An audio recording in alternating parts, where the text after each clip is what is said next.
bernde woni jiɗowa hakkille woni miijoto larete ko mbaɗima so moƴina ñembe. assalamu aleykum wa rahmatullahi taala wa barakatuh. weltare fulɓe andu diine ma fedde men fedde heɓde sukaɓe afrique. jaam waale moon banda men, jaam wiyete moɗon, jaam ñalle moon, jaam hiire won hen. to mbawɗa wonde en calmini en juurima rendo weltare ɓiɓe fulɓe e ceerno men ceerno abdoullahi sar guiɗo leñol. en calmini docteur leñol gali abou ba. en calmini juɓɓude weltare ɓiɓe fulɓe aboubacry ba e hamidou ba. en calmini seereɓe men ceerno men ceerno oumar samba sy, ceerno men ceerno ibrahima saydou kane. en calmini tokara baba guiɗo leñol e guiɗo fulɓe kala samba soh. ko noon en calmini dendagal wandiraɓe meɗen rewɓe tedduɓe wonɓe e ngoɗo rendo, dendagal wandiraɓe meɗen worɓe tedduɓe wonɓe e ngoɗo rendo, onon kala e mbadi kuuɓal. yo banda men ha joni ko musidɗo moon Aamadu Gatamaare BAH arti hannde yewtide men e yewtere men nde inirɗen coccorgal renndo. coccorgal men hannde koni sifori walla yewtere men hannde koni sifori banda men.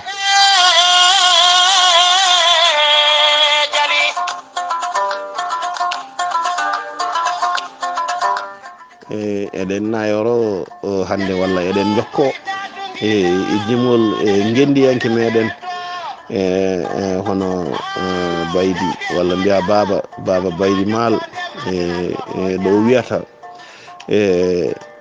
ayene rufa talkurune majja kono kosam endu yummiraɗo rufata majjata.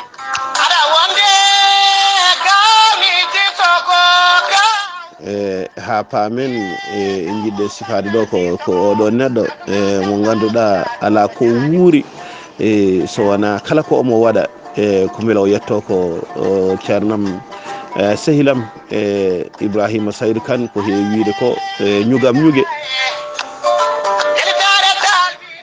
kanko o yahat tan koye ñugam ñugui, o yahat tan koye ala ñugam ñugue.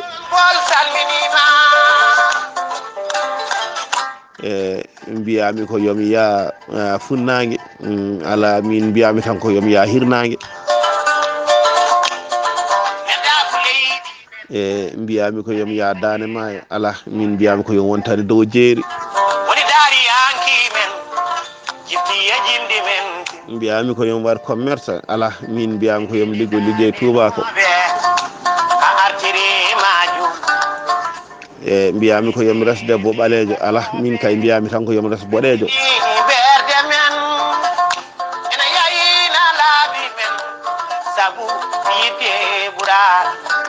banda men e neɗɗo mo ganduɗa guila gurnam makko foof ala he foof ko ƴetti o fawi ɗum e Allah.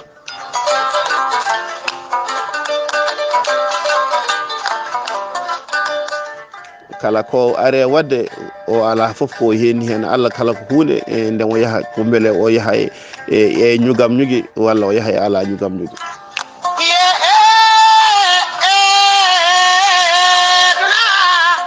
guina e ɗanngal makko ha e jonde makko oɗo musidɗo.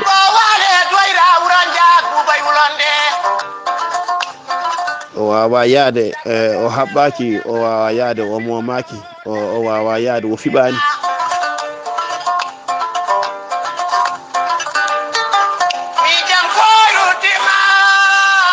o yaha ha juuta e kala ɗo wiyano hande ala hen fof ko fawi yitere makko. o wiyano ko yo fa jeeri jeeri moƴƴane makko. o wiyano ko yo hoɗo waalo, ala ko yiye waalo.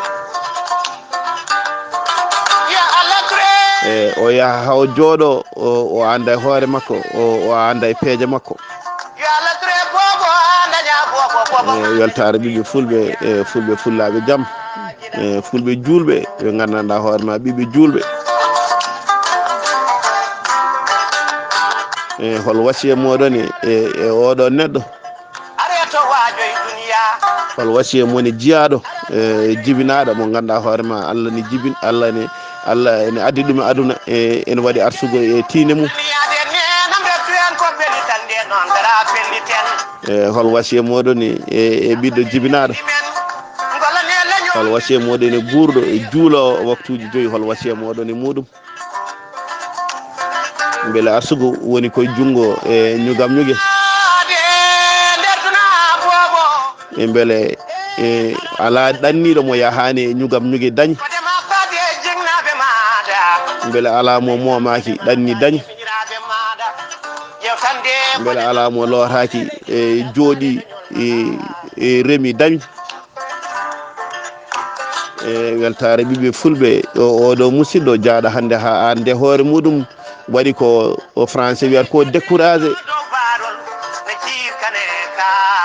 ha jooɗo hannde ene bonnita e dendagal e ñugam ñugue en haɗani ɗon ya ha yawta ene bonnita yimɓe ɓe gandanɗa hoore ma taw ko jeeyaɓe Allah e taw gurdam muɗum foof koye gurdam e yahanno koye e ñugam ñugue e wurno koye ala ñugam ñugue